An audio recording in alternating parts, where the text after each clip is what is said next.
WNBA teams are moving more games to different arenas this upcoming season, but Caitlin Clark and the Indiana Fever have significantly fewer of those games. 9 games down to 4 isn't a schedule coincidence, and nobody should pretend it is. Last season, the Indiana Fever had road games moved into bigger NBA arenas because Caitlin Clark pulled crowds that regular WNBA buildings simply couldn't hold. Names like Sheila Johnson, the same person who threw a fit that Caitlin Clark was named Time Magazine's Woman Athlete of the Year. This year, that number drops to even while the league quietly increased total arena moves from games. So if demand is supposedly higher than ever, why are there fewer Fever games getting the big venue treatment? That's the question that makes the official explanation start wobbling the second you actually look at the pattern. And she said, why give it to Caitlin Clark?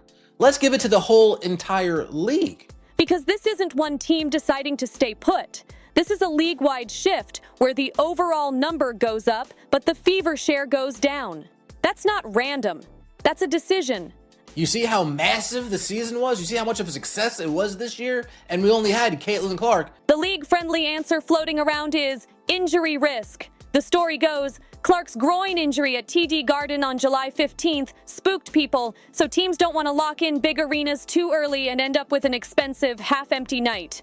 The decrease in moved Fever games comes after Caitlin Clark played in just 13 games last season. Clark injured her groin in the fourth quarter of that game and missed the remainder of the season. On paper, that sounds responsible, and player health absolutely matters. But the moment you check what actually happened last year, the logic starts cracking. The 2026 WNBA season remains in jeopardy of not starting on time. Those arenas still sold out. Fans still packed those buildings even after Clark announced she wasn't playing some of those games. That means demand wasn't just Clark is guaranteed to be on the floor. It was the event itself. It was the Fever visiting. It was the hype, the storyline, the chance to be in the building for the biggest ticket in town, even if the star didn't suit up. That's not a fragile market. That's a hungry market. And the numbers back it up. Last season, Indiana averaged 15,884 fans per road game, roughly 4,000 more than any other team. That's a massive gap in live sports terms. And here's the part that makes the injury risk excuse even shakier. Clark only played in 3 of the 9 moved games before she got hurt. So even with her limited appearances, the Fever were still the league's biggest road draw by a mile. That's the part people keep skipping because it ruins the clean narrative. If the risk was the only reason, you'd expect a broad pullback from big arenas across the board. You'd expect owners to say, we're done gambling, we're scaling down. Instead, total arena moves went up, meaning the league is still chasing bigger crowds. They're still hunting that NBA arena money. They're just doing it in a way that suspiciously reduces how often it's tied to Indiana. And let's be real, if you're a team owner, moving a game from a 7,000-seat building to a 18,000 to 20,000-seat NBA arena isn't some tiny upgrade. That's the difference between a good night and a season-changing night. It's more ticket revenue, more premium seating, more sponsorship attention, and a bigger local buzz. Teams don't walk away from that unless something else is going on. So when you see total moves climb from 15 to 19, while Fever moves drop from 9 to 4, it reads less like caution and more like a controlled experiment. Like the league wants to test something early. Can they generate the same buzz without leaning so heavily on the Fever effect? Can they spread demand around to other teams, other matchups, other storylines, and prove the growth is bigger than one star? That might be the long-term goal, but it's still a gamble. Because if the Fever are consistently the biggest road attraction, cutting their big venue games early doesn't just reduce risk. It reduces guaranteed cash. It's basically choosing pride and narrative management over the easiest money on the schedule, at least for the moment. And here's the sneaky part. They didn't cut it to 0. They cut it to 4. That's what makes it look strategic instead of accidental. They're keeping a few big venue Fever moments in their back pocket, almost like they're saving the best cards for later in the season when attention dips and they need a boost. That way they can say, see, we didn't rely on it early, while still having a late season lever they can pull if things start sliding. So, no, this isn't a coincidence. It's a pattern. And when patterns show up in sports business, they usually tell you the truth long before anyone admits it out loud.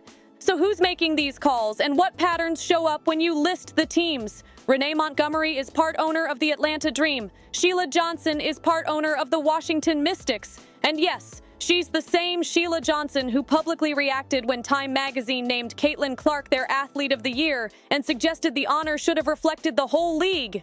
That context matters because these aren't random schedule bots. These are real ownership groups with real opinions and real incentives. Now look at what happened with venue moves. The Dream moved one game against Indiana to State Farm Arena last year, but this year, 0. The Mystics moved one game last season, and this year, also 0. The Connecticut Sun moved a game to TD Garden last year, the same building where Clark got injured, and this season, nothing scheduled so far. Then it gets even more revealing when you zoom out to the other teams. The Chicago Sky and Dallas Wings each had 2 games moved to bigger arenas last season. This year, they've each got exactly 1. So the overall trend isn't we're done with big arenas, because the league literally raised the total number of moved games, yet a bunch of the Fever-related upgrades got trimmed. Meanwhile, Toronto's expansion team has 5 games moved to different venues, including 2 each in Montreal and Vancouver. That tells you the league is more than willing to move games around to capture bigger crowds, test new markets, and make a splash. They're just being oddly selective about how many of those splash moments feature Indiana. And the math screams what the PR avoids saying out loud. Total moved games, up from 15 to 19. Fever games in big arenas, down from 9 to 4. That's not injury caution all by itself, and it's not scheduling conflicts across the entire league either.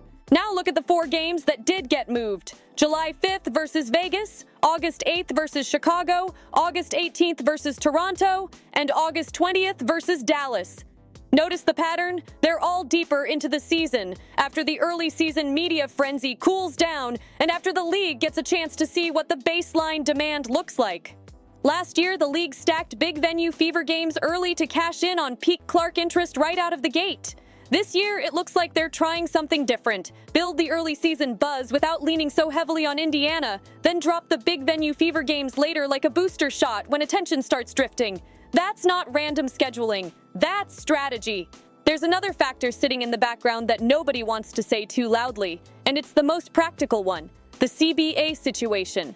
With labor uncertainty still hanging over the league, there's real hesitation for NBA arenas to block out prime dates far in advance if there's even a chance the season gets delayed. If you're an arena manager, you'd rather keep the calendar open for guaranteed moneymakers, concerts, tours, big events, than lock in a date you might have to scramble to replace.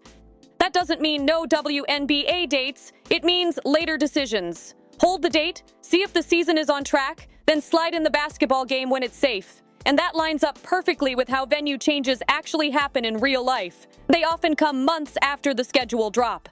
We already saw that pattern last time. The Chicago Sky announced in February 2025 that they were moving their first 2 games against Indiana to the United Center, even though the schedule had been released in December. The Atlanta Dream announced in March they were moving their May 22nd game against Indiana to State Farm Arena. Dallas followed about a week later, moving a Fever game to American Airlines Center. And when a Fever spokesperson told Front Office Sports they couldn't speak to what other teams might do regarding venue changes, that's basically the politest way to say, more moves could still happen. Put it in plain talk, and it reads like, teams may keep adjusting once they see demand and once arena calendars loosen up.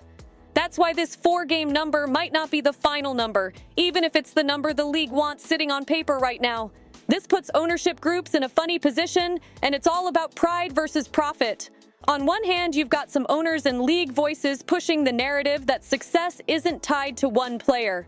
The messaging is, the WNBA was always going to break through, and Caitlin Clark just arrived during the rise. That's a legacy argument, and it's also an image argument, because nobody wants their league's growth story reduced to a single name. On the other hand, you've got owners looking at receipts from last season and seeing what happens when the Fever come to town. Moving from a 7,000-seat building to a 20,000-seat NBA arena isn't a small bump. It can be franchise-changing money, more tickets, more premium seats, more corporate buys, more local hype, more concession revenue, more everything. If you're running a business, you don't ignore that just to win a narrative battle. So what does a hedge strategy look like? It looks like scheduling fewer big venue Fever games early, then saying it's about caution, planning, or not overdoing it. Then you sit back and watch the early season. If attendance holds without Indiana being the main event, league leadership can say, see, the growth is real and it isn't about one player. If attendance dips and the money looks ugly, teams can quietly announce more venue changes later, the same way they did last year. And suddenly all those concerns get solved fast. That's a calculated experiment, and it's risky. Last season, even with Clark missing a lot of time, the Fever still led the league in road attendance by a massive margin. 15,880 compared to about 11,000 for the next closest team, according to the numbers being circulated. Those games sold out early before anyone knew she'd get injured, which tells you the appetite was real and pre-planned. This year, teams are betting that demand will transfer to other storylines. Toronto expansion excitement, new rivalries, new stars, and the idea that casual fans who discovered the league through Clark will now stick around for the overall product. Maybe that works, and if it does, it's huge for the league's long-term stability. But if it doesn't, then the league just left money on the table while trying to prove a point. And that's where the media strategy angle comes in. The league and ratings coverage have pointed to record viewership, even in a season where Clark reportedly played limited games, using that as evidence that growth isn't dependent on one player. But if you look at which matchups drove the biggest audiences, Fever games kept showing up at the top. Even games she didn't play in because fans tuned in hoping she'd return or wanting to see the chaos around the storyline. This season, with fewer Fever games in marquee venues and fewer early season big stage moments on paper, we're going to get a clearer look at what the baseline really is. Are people tuning in for WNBA basketball as a habit, or are they tuning in for specific stars and storylines that feel like events? The league is about to find out, and the way they built the schedule gives them room to spin the outcome either way. If ratings stay strong, they'll say, the league has arrived as a major property that transcends any one player. If ratings dip, they can blame external factors, labor uncertainty, schedule weirdness, timing, you name it, and then teams can start sliding more Fever games into NBA arenas once the financial pressure hits. Either way, the talking points are protected and the business side still gets an escape hatch. And don't overlook the teams that haven't moved anything yet. The Mystics and the Sun moved games against Indiana last year, but this season, nothing is scheduled so far. Watch what happens when projections come in and ownership groups compare last year's gate receipts to this year's expected numbers. It's amazing how fast logistical concerns disappear when the difference is millions of dollars over a season. Because that's the real truth in pro sports. Pride matters until it starts costing real money. People can argue philosophy all day, but when you're choosing between selling 7,000 tickets and selling 20,000 tickets, the math gets simple fast. You can talk about the league's growth being bigger than any one star, but you still have to keep the lights on, and ticket revenue helps do that. Right now, it looks like the league is trying to have it both ways. They want to claim growth is independent of Caitlin Clark while still scheduling just enough Fever games in big arenas to grab some of that cash. That middle ground approach satisfies nobody. Fans want more access, owners want maximum revenue, and the league is basically running a live experiment with real money at stake. And the Toronto expansion gives them a shiny distraction they can point to. 5 moved games, new markets, new cities, and a clean headline. Look, we're growing. That's real growth work. But it doesn't answer the underlying question people keep asking. Did the league just experience a Clark-driven spike that's about to normalize? Or did she unlock sustained interest that continues whether she plays 13 games or 40? We're about to find out, and the most honest way to track it is simple. Watch what teams do, not what they say. Keep an eye on late winter and early spring announcements. Watch which teams suddenly discover they can move games once it's closer to tip-off. And watch how quickly the public narrative changes if early attendance doesn't match last year's pace. So what do you think is really happening here? Is the WNBA making a smart long-term play by not over-relying on one star? Or are they fumbling a massive opportunity because they're trying too hard to prove a point? Drop your take in the comments and tell me if you think we'll see more Fever games move to NBA arenas as the season gets closer and the money pressure gets louder.